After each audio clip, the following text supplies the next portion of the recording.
Inilah Y2K bagi orang Yahudi. Di mana mereka akan mendirikan singgasana Tuhan mereka? Di mana lagi kalau bukan di Palestina, di Yerusalem. Kenapa harus Palestina? Karena Palestina adalah pusat jantung dunia. Jantung dunia itu Palestina. Karena Palestina menghubungkan 3 benua, Afrika, Eropa, dan Asia. Siapa yang menguasai Palestina? Dia menguasai dunia. Dan tidak ada artinya Palestina without Yerusalem, tanpa Yerusalem. Dan tidak ada artinya Yerusalem tanpa sinagog Yahudi. Di mana sinagog Yahudi ingin mereka bangun? Di atas Masjidil Aqsa, kiblat kita yang pertama.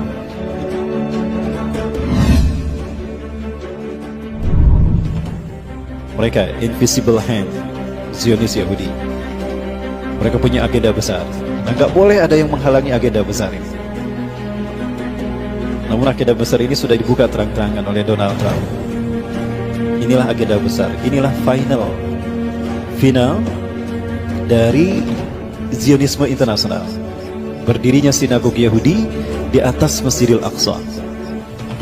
Ya, kan itu puncak gerakan Zionis. Zionisme itu adalah kembalinya Zionis Yahudi ke Bukit Zion, kembalinya bangsa Yahudi ke Bukit Zion. Ya, kenapa harus ke Bukit Zion? Karena the God who's waited, Tuhan yang mereka tunggu-tunggu akan segera turun di Bukit Zion. Karena milenium ketiga ini harusnya singgasana Tuhan berdiri bagi mereka di tanah Syam, Palestina. Tapi sampai sekarang sudah 300 terowongan dibuat, gempa sudah diuji cobakan, kok nggak hancur-hancur tuh Masjidil Aqsa? Mereka tidak tahu kan Masjidil Aqsa ini dihalangi, dijaga oleh para malaikat. Nah, ini endingnya. Nah, agar dunia tidak konsen ke sana, bikin ramai dengan urusan rumah tangga negara masing-masing. Ya, kasus pelecehan Al-Quran lah, penistaan Islam lah, penistaan ulama lah. Sekarang apa lagi? Pembunuhan para ulama. Ya. Saya ingin membahas apa yang dikemukakan oleh Donald Trump. Therefore, I have determined that it is time to officially recognize Jerusalem as the capital of Israel. While previous presidents have made this a major campaign promise, they failed to deliver.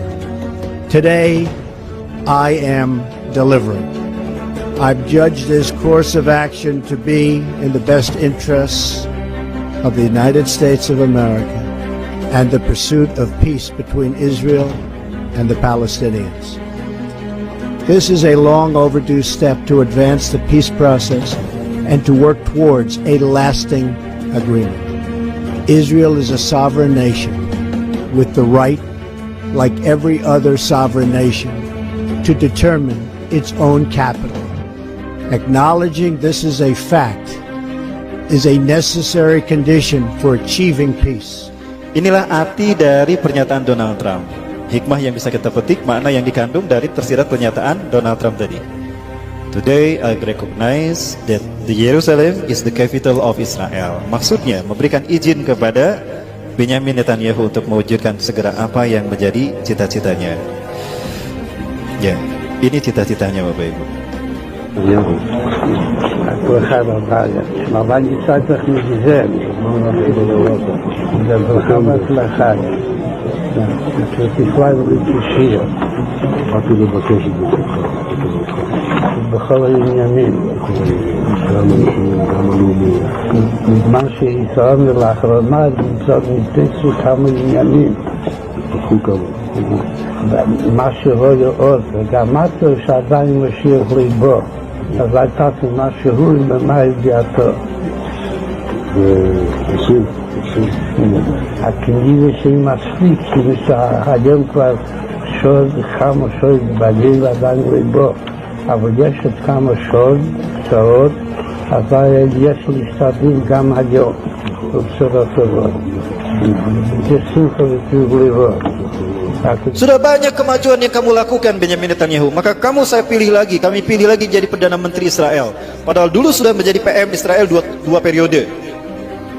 Ya, setelah itu diganti oleh Ehud Barak dari Partai Buruh, diganti oleh Ehud Ariel Sharon, lalu diganti oleh Ehud Olmer, kemudian diganti lagi oleh dia.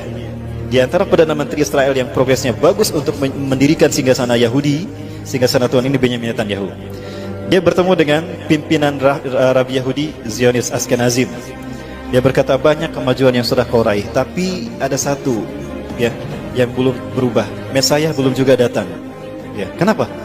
Itu kan kata-katanya. מה שלא יאות, וגם אמרת שעדיין משיח ליבו, אז הייתה מה שהוא ומה ידיעתו. Bapak Ibu yang dirahmati Allah, Zionis Yahudi punya ambisi untuk menguasai dunia. Ini sering saya sampaikan, di Jericho Project, program yang pernah ternyata diakui oleh seorang misionaris di Indonesia. Saat itu dia terang-terangan, setelah masuk Islam, kita tablik akbir bersama di Sumedang.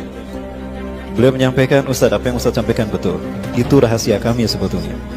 Saya dapatkan ini dari buku-buku Yahudi, diantaranya Desain Yahudi atau Kehendak Tuhan, Max E. Diamond. Max E. Diamond, itu orang luar negeri, tapi dia benci kepada gerakan Zionis Yahudi. Dia membongkar Zionis Yahudi gerakan seperti apa. Di antaranya dibahas masalah ini. Masehi tidak lebih dari 3.000 tahun. Ya. 3.000 tahun ini mereka bagi menjadi 3 milenium. 1 milenium artinya 1.000 tahun. Hari ini kita berada pada milenium ketiga. Milenium ketiga inilah yang disebut dengan Y2K. Y2K kadang orang mengenalnya sebagai era kebangkitan teknologi, globalisasi, dan informasi. Bukan, itu kamuflase. Y2K syarat perbuatan ideologis. Arti Y2K adalah Year of the Jesus Kingdom bagi orang Kristen. Bagi orang Kristen. Jadi 1000 tahun terakhir sebelum hari kiamat adalah tahun bagi berdirinya kerajaan Yesus Kristus di muka bumi. Maka singgasana Yesus harus sudah ada sebelum tahun 2000 Masehi. Faktanya, Yahudi pun tidak bisa membuat ini. Ya. Bagi orang Yahudi sama. Ya. Dengan pemerintahan pusatnya, agenda-agenda negara di dunia harus sesuai dengan agenda Yahudi. Jika berseberangan, habislah nanti. Indonesia, shadow government-nya juga. Inilah Y2K bagi orang Yahudi. Di mana mereka akan mendirikan singgasana Tuhan mereka? Di mana lagi kalau bukan di Palestina, di Yerusalem? Kenapa harus Palestina? Karena Palestina adalah pusat jantung dunia. Jantung dunia itu Palestina. Karena Palestina menghubungkan 3 benua, Afrika, Eropa, dan Asia. Siapa yang menguasai Palestina? Dia menguasai dunia. Dan tidak ada artinya Palestina without Yerusalem, tanpa Yerusalem. Dan tidak ada artinya Yerusalem tanpa sinagog Yahudi. Di mana sinagog Yahudi ingin mereka bangun? Di atas Masjidil Aqsa, kiblat kita yang pertama. Ingat Bapak sekalian, ini kiblat kita yang pertama. Rasulullah sebelum menghadap ke Mekah, ketika masih berada di Madinah, setelah Isra Mi'raj, Rasulullah SAW menghadap ke sini 16-17 bulan. Setelah turun surat Al-Baqarah 144 menghadap ke Masjidil Haram. Ya, masjid ini menjadi masjid pertama digunakan sholat asar menghadap ke Ka'bah. Tadinya kemana para sahabat, kaum muslimin yang ada di Palestina sholatnya? Ayo nupa tonggong-tonggong, nupa harup-harup, gitu ya. Ada. Karena kiblatnya, kita mau sholat di situ kemana aja nggak apa-apa. Tapi setelah turunnya surat Al-Baqarah 144 semuanya menghadap ke Ka'bah. Apa yang terjadi? Pernah saya lihat pernyataan Donald Trump ini artinya memberikan izin kepada Yahudi untuk menghancurkan masjid ini dan mereka ganti dengan sinagog Yahudi. Ini nanti yang akan berdiri, dan ini kesepakatan yang antara Yahudi dengan Amerika bahwa sinagog yang akan dibangun seperti ini. Mereka akan bersambung menyambut Tuhan mereka, Mesias atau Al-Masih, teman-teman sekalian. Kalau ini terjadi dan kita masih hidup, malulah kita di hadapan Allah. Kita mayoritas tidak bisa melindungi kiblat kita yang pertama. Ya, lebih baik kita sudah syahid ketika ini terjadi. Namun apa yang terjadi teman-teman sekalian? Insya Allah mimpi Yahudi ini tidak akan terjadi. Bapak Ibu yang dirahmati Allah, tahun 1947 PBB memutuskan membagi dua Palestina, 56% bagi Israel, 44% bagi Palestina. Maka Palestina yang tadinya mayoritas dikuasai kaum muslimin berubah menjadi dikuasai Israel, Bapak Ibu. Nah, ini Palestina di tahun 1946, yang warna hijau ini kaum muslimin, yang warna putih ini adalah Israel, Yahudi. Tidak lebih dari 8,5%. Maka 1 tahun setelah PBB menyatakan kalau Palestina dibagi dua untuk Israel dan kaum muslimin, maka warna putih ini Israel. Setiap bulannya 1.000 sampai 5.000 orang Yahudi diungsikan setiap bulan ke Palestina. Terjadilah okupasi, perampasan wilayah. Kaum muslimin yang mempertahankan rumahnya dibantai, disiksa.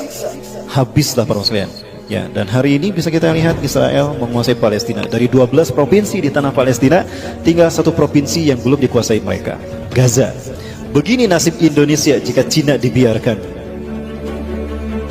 Ini nasib umat Islam Indonesia jika Cina dibiarkan. Dan sekarang 70% tanah di Indonesia milik Cina.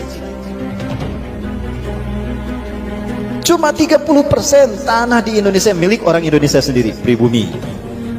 Saya ingat kepada hadis Rasulullah SAW, la taqumu sa'atu hatta tuqatila qauman, kiamat tidak akan terjadi sehingga kalian berperang dengan satu bangsa. Ni'aluhumus sya'ar, sendal-sendal mereka terbuat dari bulu. Wala taqumu sa'atu, dan tidak akan terjadi kiamat hatta tuqatilu qauman sigaral ayun, mata mereka sipit. Juluduhum ahmar, kulit mereka merah. Zungfal unuf, beda irungnya. Wa wujuhum kambanjanil mutraqah, wajah mereka bulat seperti tameng yang terpotong. Kira-kira bangsa mana? Merinding Bapak Ibu, kiamat sudah dekat. Allah.